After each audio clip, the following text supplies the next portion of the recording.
Baik, kita kembali ke mata kuliah elektronika telekomunikasi dan kali ini kita akan membahas tentang transformer seperempat lambda dan juga metode matching impedance lainnya. Nah, untuk transformer seperempat lambda sebelumnya sudah pernah dibahas bahwa transformer ini digunakan untuk mematchingkan, menghubungkan antara bagian beban dengan bagian jalur transmisi. Nah, yang harus diperhatikan untuk transformer seperempat lambda itu hanya digunakan pada beban yang real. Jadi kalau bebannya kompleks, mengandung reaktansi, maka tidak bisa murni menggunakan seperempat lambda saja, harus menggunakan stub ataupun metode lainnya. Eh, dan transformer ini juga dapat dirancang dalam beberapa bagian untuk mendapatkan bandwidth yang lebih lebar. Kelemahannya ya hanya untuk beban real, beban kompleks ya tadi ya sudah dibahas, dapat menambahkan jalur transmisi antara beban dan transformer atau menambahkan elemen reaktif, seri ataupun paralel seperti stub. Nah, eh, satu bagian dari transformer seperempat lambda ini memiliki impedansi karakteristik adalah ZL, itu adalah impedansi karakteristiknya, sama dengan akar Z0 per ZL. Nah, dan koefisien refleksinya yaitu Zin min Z0 dibagi Zin plus Z0. Zin ini berarti nanti akan sama dengan ZL-nya ya. ZL maka nanti Z menjadi bentuk seperti ini. Ini saya percepat jadi kita tidak menurunkan. Langsung kita dapatkan untuk mencari magnitudo refleksi yaitu bagian real dari koefisien refleksi atau magnitudanya dengan beberapa asumsi bahwa L-nya itu cukup dekat dengan lambda 0/4. Jadi ini seperempat lambda dan tetanya di sekitar pi per 2. Teta ini berhubungan dengan ini ya cos beta ya apa namanya koefisien koefisien propagasi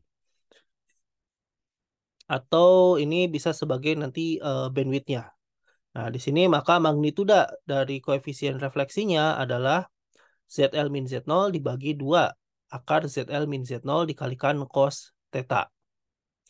Kalau kita ingin memilih gitu ya suatu koefisien refleksi maksimum yang artinya bahwa uh, koefisien refleksi ini adalah batas atas dari passband. Jadi lewat dari situ dia sudah bukan passband lagi. Tuh. Jadi dianggapnya sudah masuk ke bagian stop band yang tidak diperhitungkan atau tidak ingin sinyalnya diobservasi. Maka kita bisa melihat bahwa bandwidth matching transformer itu adalah delta T sama dengan 2 dikali pi per 2 min theta M. Nah, jadi theta M-nya ini, nah ini adalah koefisien refleksi maksimumnya. Nah, ini adalah bandwidth-nya. Nah, itu delta T. Nah, kalian bisa lihat, jadi di sini eh, tergantung dari magnitudo apa koefisien refleksi maksimum ya. Jadi semakin rendah dia, artinya dia akan semakin bandwidthnya semakin rendah pula seperti itu. Nah, kalau kita asumsikan jalurnya adalah TEM, lagi-lagi diasumsikan, maka theta itu akan sama dengan beta L ya. Ini jadi apa namanya sebanding dengan atau berhubungan dengan koefisien propagasinya dan juga panjangnya, yaitu theta akan besarnya adalah pi dikalikan dengan frekuensi dibagi dengan 2 F0. Nah, nanti F0 ini adalah frekuensi utamanya, frekuensi kerja tengahnya. Jadi perbandingan antara F dengan F0 ini nanti yang umumnya sering digunakan dalam melihat hubungan koefisien refleksi magnitudo koefisien refleksi. Nah, dan frekuensi di batas bawah saat theta sama dengan theta M yang ini adalah Fm sama dengan 2 theta M F0 per pi. Nah, jadi eh, fraksional bandwidth adalah bentuknya delta F per F0. Ini biasanya kita menggunakan persentase, jadi 100 dikali delta F per F0%. Nilainya bisa kalian lihat dari eh, persamaan di atas. Jadi kita bisa menentukan seberapa besar bandwidthnya. Nah, kalau kita bandingkan antara ZL dan Z0-nya, misalnya ini ZL yaitu impedansi beban dengan impedansi salurannya adalah rasionya 10, maka bentuknya adalah yang pertama ini. Nah, ini. Dan semakin perbedaannya kecil antara beban dengan transmisi, maka bandwidth-nya akan semakin besar untuk koefisien refleksi maksimum yang sama. Nah, seperti itu. Jadi ya yang kalau kita menginginkan bandwidth yang lebar, maka mau nggak mau ZL sama Z0-nya harus dekat nilainya. Tidak terlalu jauh. Tapi ya tentu saja itu kan kadang nggak bisa diatur. Kita punya jalur transmisi tertentu, entah itu mungkin dari pabriknya atau kita buatnya dalam keadaan seperti itu, nggak mungkin diubah lagi. Dan load-nya atau bebannya pun mungkin dari pabrikan tertentu, jadi tidak bisa diubah lagi gitu. Jadi yang bisa diubah tentu adalah bagian transformernya saja di antara beban dengan jalur transmisi. Nah, dengan menggunakan teori refleksi kecil di sini bahwa nah kalau kita melihat jalur transmisi satu buah jalur transmisi itu sebenarnya seperti ini, jadi ada pantulan pertama dan di sini pun di antara transmisi dengan transformer, lalu di antara transformer dengan beban juga ada pantulan lagi. Yang pantulan ini akan menuju ke arah Z1 dan ada dipantulkan lagi akibat tidak match-nya antara eh, jalur transmisi dengan transformer, maka bentuknya kira-kira seperti ini. Jadi sarung dipantul, tapi pantulan ini nilainya akan sangat kecil untuk kedua dan seterusnya gitu. Pantulan pertama mungkin nilainya masih cukup lah ya, masih cukup ada atau cukup mempengaruhi. Tapi berikutnya, kedua, ketiga dan seterusnya itu akan sangat kecil. Jadi kalau dilihat bentuknya seperti ini, pantulan satu, pantulan dua, ini ya pantulan satu, pantulan di titik dua dan pantulan di titik tiga. Dan koefisien transmisi antara 2 dengan 1 T21. Nah ini. Dan koefisien transmisi T12. Nah, eh, di sini saya langsungkan bahwa koefisien refleksinya itu akan sebanding total ya. Koefisien refleksi total itu akan sebanding dengan koefisien refleksi pertama yang ini ditambah koefisien refleksi ketiga dikalikan dengan E pangkat min 2 J theta karena dia sudah apa namanya sudah berjalan atau merambat sebesar E pangkat min J theta pertama, lalu balik lagi E pangkat min J theta kedua. Nah, seperti itu. Nah, ini adalah nilai yang cukup namanya apa? Yang cukup berpengaruh terhadap total koefisien refleksinya. Ada juga di sini kan yang E pangkat min 4 J theta berarti yang udah mantulnya dua kali. Satu, dua, nah ini kedua. Nah, tapi itu nilainya dianggap cukup kecil. Nah, dengan cara yang sama, kalau kita memasangkan banyak transformer gitu ya, bukan cuma satu, tapi N buah transformer, maka kita juga bisa melihat bahwa total refleksinya itu adalah total antara refleksi T0 dengan T1 dengan T2 dan sampai Tn. Artinya di sini kita dapat mensintesis atau membuat respon koefisien refleksi sesuai keinginan sebagai fungsi frekuensi theta. Jadi kita memang tidak bisa mendekati antara Z0 dengan ZL, tapi kita bisa mendekati Z0 dengan Z1, Z1 dengan Z2, Z2 dengan Z3, Z3 terus sampai Zn dan Zn dekat dengan ZL. Seperti itu. Sehingga sesuai dengan yang tadi, gambaran yang tadi bahwa apa namanya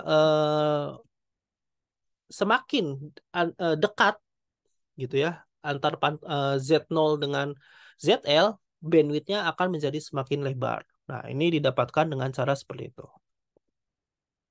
Nah, di sini bagaimana kita melihatnya kalau di sini salah satu metode untuk apa namanya menentukan nilai dari Z1, Z2 sampai Zn adalah dengan namanya transformer matching binomial. Jadi di sini saya langsungkan saja. Nah, kita bisa langsung menggunakan tabel perancangan ini tergantung dari ZL dan Z0 rasio beban impedansi beban dengan jalur rangkaiannya berapa dan juga berapa N-nya. Di sini N-nya hanya sampai 6 saja. Nah, baru kita bisa melihat Z1 per Z0-nya nilainya berapa resistansinya gitu. Oke, kita langsung contoh soal saja. Misalnya kita ingin merancang transformer binomial 3 bagian. untuk matching antara beban 50 ohm dan jalur 100 ohm. Dan kita juga kita akan melihat bandwidth untuk koefisien refleksi maksimumnya adalah 0,05. Nah, jadi kita di sini menentukan mungkin N-nya sama dengan 3. Nah, bebannya adalah 50 ohm dan ZL 50 ohm dan line-nya atau Z0-nya adalah 100 ohm. Jadi ZL per Z0 harusnya 0,2 ya, 50 dibagi 100. 0,5. Nah, tapi di sini nggak ada. Nah, caranya adalah kita melihatnya terbalik gitu ya. Jadi kalau kita melihatnya Z1 itu sebagai yang dekat dengan jalur transmisi, maka kita lihatnya dibalik, Z1-nya itu dekat dengan beban. Nah, sehingga ini kita bisa melihatnya sebagai Z0 dibagi dengan ZL. Nah, ini ya. Nah, yang itu berarti yang kedua ini. Nah, yaitu nilai-nilainya adalah Z1 ini Z1-nya berarti yang dekat dengan beban ya, yaitu 1,0907 dikali Z0-nya. Tadi Z0-nya adalah berapa? 50 ya, 50. Nah, Z2-nya 1,4142 dikali Z0 dan Z3 adalah 1,8337 kali Z0. Maka kita dapatkan ini Z1 adalah, saya lupa tuliskan, 91 ohm, Z2-nya 70 ohm, dan Z3-nya 54 ohm. Nah, seperti itu. Jadi kita dapatkan kita eh, tiga bagian menggunakan binomial. Nah, kalian bisa lihat bahwa di sini Z3 yang dekat dengan jalur transmisi, yang ini berarti dengan beban ya. Dengan beban besarnya adalah ya 54 ya. Nah, di sini 54. Saya balik ya, ini udah langsung dibalik. Nah, jadi dia semakin dekat dengan beban dia semakin turun impedansinya. Semakin dekat dengan jalur transmisi dia semakin naik. Nah, jadi bentuknya seperti tangga seperti itu. Ini menggunakan binomial. Hasilnya kalau kita menghitung untuk N yang berbeda untuk ZL beban 50 ohm dan jalur transmisi 100 ohm bentuknya seperti ini. Nah, kalian lihat semakin banyak N atau semakin banyak bagiannya, bandwidth-nya kan maunya 0,05 ya. Berarti 0,05 kita bisa tarik di sini. Nah, bandwidth-nya semakin lebar. Seperti itu. Ya, kan dalam banyak kasus bahwa kita tidak biasanya kita tidak hanya menginginkan satu frekuensi gitu ya. Misalnya untuk seluler di 2,4 GHz itu kan banyak frekuensinya, bukan tok di 2,4 GHz. Pasti di kiri dan kanannya juga ada gitu ya. Beberapa megahertz seperti itu. Nah, jadi ini dengan cara seperti ini kita bisa memperlebar bandwidth dari transformer seperempat lambda. Oke.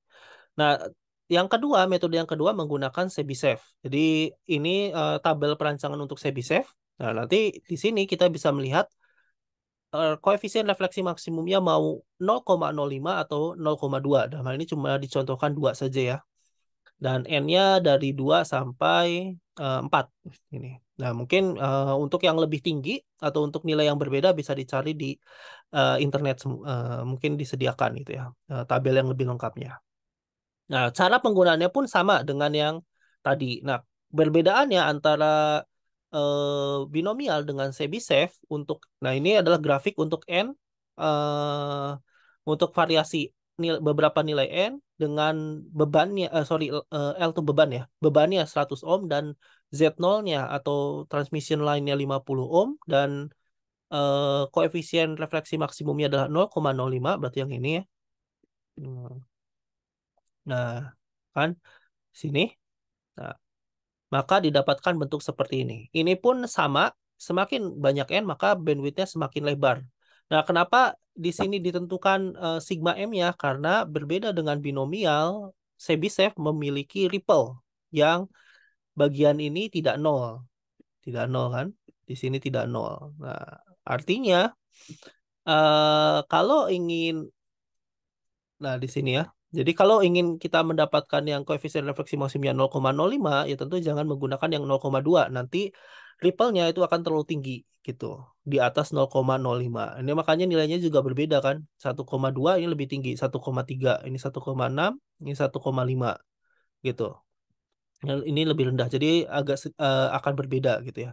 Nah, dibandingkan dengan binomial, ternyata untuk n yang sama, Chebyshev, misalnya n sama dengan 2, 3, dan seterusnya gitu ya, Chebyshev memiliki bandwidth yang lebih lebar dibandingkan binomial.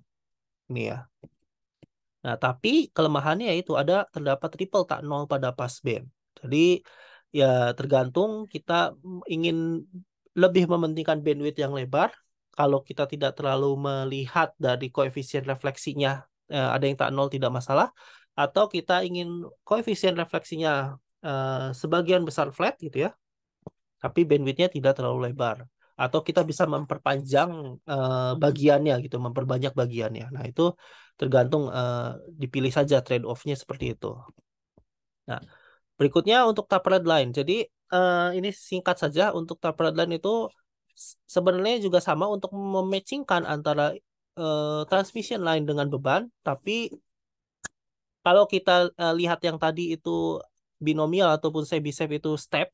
Nah, di sini tapered line itu biasanya continue, secara continue. Jadi misalnya di sini bisa secara eksponensial contohnya. Nah, untuk yang secara eksponensial, misalnya dari Z0 ini ke ZL ya. Nah, maka kok jadi tapered line ini eksponensial antara Z0 dengan ZL. Nah, semakin ke dekat dengan beban dia semakin tinggi mendekati L-nya gitu ya. Mendekati bebannya, impedansi beban, maka bentuknya dia akan seperti ini. Nah, seperti itu. Untuk kelipatan pi dan seterusnya. Dia ada 0. Nah, juga ada metode yang menggunakan triangular, jadi segitiga. Dia di tengah-tengahnya dulu, ini adalah impedansi intrinsiknya, Z0 dengan nilai impedansi intrinsik dari kalau kita menggunakan yang tadi transformasi seperempat lambda, lalu dinaikkan lagi sampai ke ZL. Ini bentuknya, nah di sini dia yang nolnya dia lebih lebar gitu dibandingkan yang ini. Nah, ini pun salah satu metode yang bisa digunakan. Nah, sebenarnya ada lagi satu yang lebih menyempurnakan dibandingkan eksponensial dan triangular. Cuma saya tidak memberikan. Nah, berikutnya Bode-Vanno criterion. Jadi pertanyaannya adalah, dapatkah diperoleh match yang sempurna bahwa refleksinya itu nol pada bandwidth yang spesifik? Kita bisa melihat bahwa di sini kita bisa melihat koefisien refleksinya itu nol. Ini matchnya sempurna. Tapi bisa nggak kita dapatkan untuk bandwidth tertentu? Jadi misalnya bandwidthnya panjangnya berapa, nah di situ nol semua. Nah, lalu kalau tidak, seberapa baik, seberapa bagus gitu ya yang dapat kita lakukan? Kita ingin refleksinya nol dan bandwidthnya cukup lebar. Apa trade-off-nya? Pasti ada trade-off-nya. Kalau misalnya tidak bisa antara maksimum refleksi yang diizinkan pada passband dan juga dengan bandwidth. Nah, seberapa kompleks seharusnya jaringan match untuk spesifikasi tersebut? Nah, di sini yang dinamakan dengan Bode-Vanno limit ya, atau batas dari Bode-Vanno, bahwa tergantung dari bebannya, apakah bebannya itu RC secara seri ataupun paralel, atau kan RL secara seri ataupun paralel. Jadi nanti kalian akan melihat secara nyata bahwa beban itu tidak selalu real ya, tidak selalu real, tapi ada bagian eh, bagian reaktansnya gitu ya. Nah, di sini bagian reaktansnya yang membuat nanti beban itu menjadi kompleks. Nah, contohnya kalau kita melihat bebannya itu sebagai R dan C yang dipasang secara paralel, maka Bode-Vanno limitnya menyatakan bahwa eh, koefisien refleksinya ini akan terbatasi oleh nilai demikian, dan satu per koefisien refleksi dari learn-nya ya. itu akan kurang dari pi per RC. Jadi dia memiliki suatu batasan nilai tertentu. Nah, bagaimana kita melihatnya antara bandwidth dengan koefisien refleksi? Nah, di sini sebagai contoh, misal untuk beban RC paralel yang tadi, yang ini, nah kita selesaikan integralnya, dan kita melihatnya dalam bentuk bandwidth atau delta omega di sini, maka kita dapatkan delta omega itu dikalikan dengan ln dari koefisien refleksi maksimum harus kurang dari atau sama dengan pi per RC. Jadi dia memiliki batasan. Dari sini kita bisa melihat bahwa kalau kita menginginkan bandwidth yang lebar, ininya tinggi, maka koefisien refleksinya pun harus tinggi. Gitu. Jadi nggak bisa rendah. Nah, kalau mau bandwidthnya lebih lebar. Seperti itu. Nah, kalau kita menginginkan, dan di sini kita melihat bahwa koefisien refleksi tidak bisa nol. Karena ln dari 1/0 ya, ini nggak bisa ya. Kecuali kalau bandwidthnya nol. Kalau di sini nol, maka di sini ya boleh diizinkan untuk bernilai nol. Seperti itu. Karena kalau misalnya di sininya nol, maka menjadi sangat tinggi ya nilainya. Kecuali kalau bandwidthnya nol. Jadi eh, koefisien refleksi maksimum itu bisa nol kalau bandwidthnya juga nol. Gitu. Artinya bandwidth nol itu sangat sempit. Nah, lalu kalau kita tingkatkan R dan C, gitu artinya bebannya sangat tinggi, R dan C-nya meningkat, maka kualitas match-nya antara delta omega dan atau koefisien refleksinya ini harus turun gitu. Jadi semakin tinggi RC, R dan C-nya kita naikkan, maka nilai antara bandwidth dan koefisien refleksi ini semuanya harus turun, harus ada yang diturunkan, entah dua-duanya ataupun salah satu turun. Seperti itu. Jadi ini batasan yang dinamakan dengan batasan Bodevano. Jadi modelnya yang memungkinkan adalah seperti ini, bahwa kita tidak akan mencapai koefisien refleksi maksimum yang nol di sini, yaitu kita bisa mendapatkan dengan suatu bandwidth tertentu. Nah, tapi kita tidak bisa mendapatkan seperti ini. Jadi bandwidthnya panjang gitu ya, dan kita dapatkan koefisien refleksi maksimum yang nol, itu tidak mungkin. Yang bisa yang bisa dilakukan adalah seperti ini. Nah, jadi ada di beberapa titik, jadi hanya titik ya, di beberapa titik koefisien refleksi maksimumnya itu menjadi nol, tapi dia memiliki bandwidth yang sempit. Seperti itu. Ya, dan ini naik gitu. Jadi seperti pada Chebyshev yang sebelumnya. Nah, kalau kalian perhatikan tentu binomial ya tidak benar-benar nol juga di sini kan, dia naik gitu. Jadi tidak benar, nolnya itu hanya di bagian yang pertama saja, di bagian sini gitu. Jadi hanya bisa mendapatkan eh, sigma apa sorry bukan sigma, koefisien refleksi maksimum yang nol itu hanya di beberapa titik saja, tidak bisa dalam interval tertentu. Nah, itu kira-kira untuk materi dari transformasi